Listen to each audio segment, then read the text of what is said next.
everyone. Today I want to tell you a story. Toxic friendships, toxic behaviors. That's something that we need to talk more about. Trigger warning. In this video I will talk about suicide, depression, and underage nudity. So don't watch this video if these things trigger you. If you've watched my Draw My Life video, I mentioned briefly that when I was younger I went through something tough, and it had something to do with how to help someone with depression. I said I wouldn't go into details in that video because at the time it didn't feel right to talk about this subject on my YouTube channel, but for a long time now I've wanted to bring up this subject, and if you're a Genshin Impact player, you've probably heard about what happened with the voice actor of Tighnari. So after what happened, now feels like a good time to bring this topic up and talk about why these kind of behaviors are bad. If you don't know what happened, basically Elliot, the voice actor of Tighnari, has done some inappropriate things to some fans who were underage, and after they said they wanted to tell the public, he threatened with suicide if they did. Then they did, and now Hoyoverse is looking into replacing him. You can check the links in the description for more details. Threatening with suicide is horrible. No one wants to be the cause of someone else's death. Unfortunately, I have personal experience with this, so let me tell you the story of my toxic friendship. I will be using a fake name because even though he did horrible things to me, we've matured and talked things through, and he deserves to grow and heal in privacy. His name will be William in this video.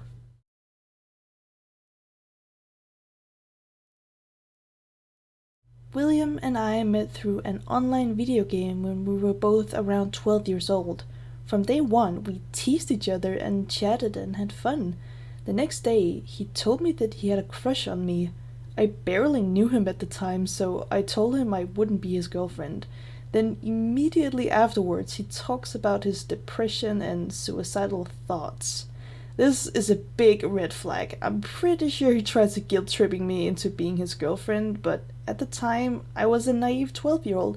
But even though I wasn't aware of what he was trying to do, I still said no, but that I would be his friend and I would try to help him through his depression. Then we got in contact over Skype and we started to chat and play together every day.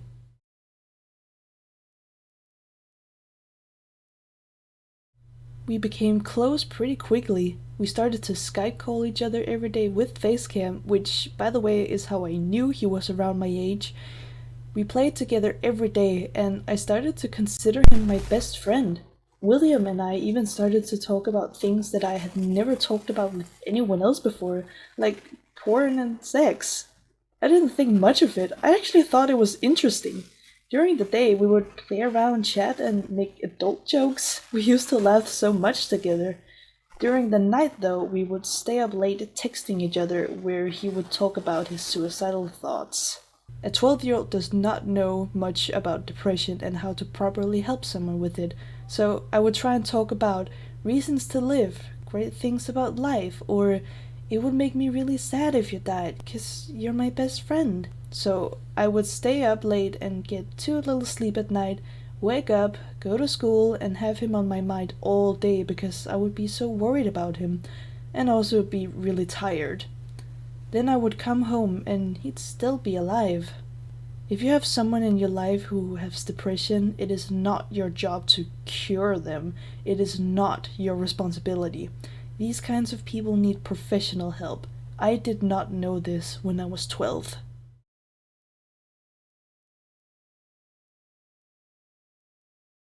After we had been friends for a good while, there was one night where it was weekend, so I was up late anyway.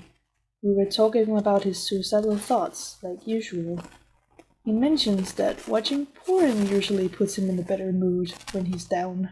Then he said seeing porn of someone he's familiar with would make him feel even better. I asked if he meant me. He said yes. I asked him, if I don't, does that mean you might commit suicide? He said yes. Remember, he was 12. Like me. I was too naive to see how manipulative he was being. I stood in front of my mirror with my phone and considered taking photos of my body to quote-unquote save him. Being completely naked was way too uncomfortable for me though, so I asked him if me in underwear was alright, and he said yes. So I did that. Luckily, the photos didn't include my face, so at least I was cautious about that. I sent them to him, and he said he was proud of me. I felt so weird afterwards, but I justified what had just happened by thinking I should be proud, right? I challenged my boundaries. Isn't that a good thing? Sweetie, challenging your boundaries is good if you're scared of, like, going out in public or tasting, I don't know, ketchup, but not if it's about sexual actions. Please don't ever push yourself to do these kind of things for other people, especially if they're threatening with suicide. The worst part is that this wasn't the only time he asked. The next few days he also asked for more clear pictures and pictures of just my used underwear. The reason I didn't see this as abnormal was because we were used to talking about sex and porn, so I thought this was normal for our particular friendship.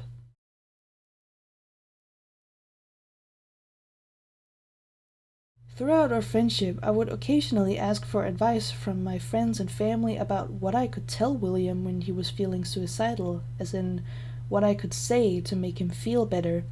I was met with a lot of, "You should probably stop talking with him." He was my best friend, so I didn't want to listen. I only listened to those who didn't say stop talking to him.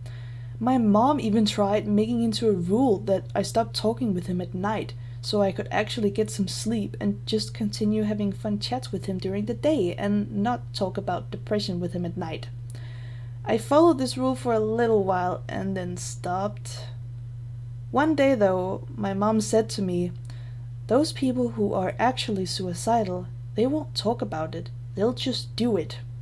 I don't know how to feel about this sentence anymore nowadays, but back then I kept it in my head and then I decided to bring it up with him. He got furious. He accused me of not believing his depression or suicidal thoughts were real. I don't know why I told him. I didn't even thought that that's kind of what I was saying. I was so confused by the whole situation, and after arguing a little, we went to bed and didn't talk until the next morning. The next morning, I texted him and asked how he was doing because I felt really bad for what I had said. He told me, "Better without you." That's probably the hardest thing I've ever had to hear. He was my best friend and I had done so much for him. I could feel where this was headed, so I started talking about our friendship and how much he meant to me and how much I would miss him. I was kind of trying to say goodbye in a good way because I'm not the kind of person who just says bye and leaves. I always want goodbyes to have meaning, remember the good times and such. That's all I was trying to do because I knew this was it. He accused me of trying to make him feel sorry for me. After that day, we were no longer friends, no longer contacts on Skype. If I was playing that online game and he logged on, I would log off. We spent the next few weeks being enemies. This was one of the hardest things I've been through. Luckily, I had other friends I started spending more time with. After weeks of healing, I reached out to him and we had a proper talk about everything that happened. He said sorry for the way he treated me during our friendship and also said that he did delete the pictures of me. Well, anyone could say that, but I choose to believe him. A couple of years ago, he actually reached out to me and apologized again. He felt nostalgic and played that online game and then remembered me and felt bad, so he reached out to apologize and we talked about our past. He also, yet again, said he deleted the pictures, and that's why I choose to believe him.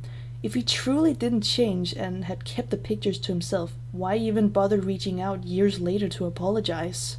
Back then, the most traumatic thing about this whole situation for me was how our friendship ended in an argument. Even though he did threaten with suicide, it wasn't in a very threatening way. I'm not trying to excuse his actions, by the way, it's still bad. I'm just trying to explain why that didn't bother me as much as it should have. I didn't get out of this friendship because I genuinely believed we had a great friendship and I had no idea what red flags even were.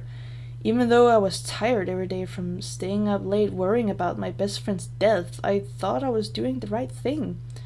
If you think you might be in a similar situation, then please listen. You are not responsible to take care of them or cure their mental illness.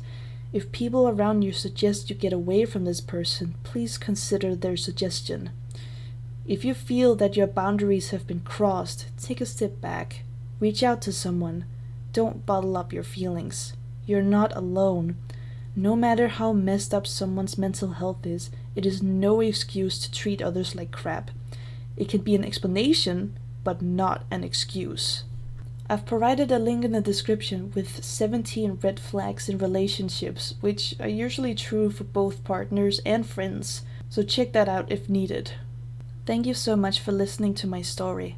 It's all in the past. Me and William have talked things through and put all this in the past, but it's still important to talk about. If you have a story you want to share, you can do it in the comments, but I'm not a therapist, so all I can do is listen and give you my perspective on the matter. Be safe, take care of yourself, and be cautious. Thanks for watching, and I'll see you in the next video. Bye bye.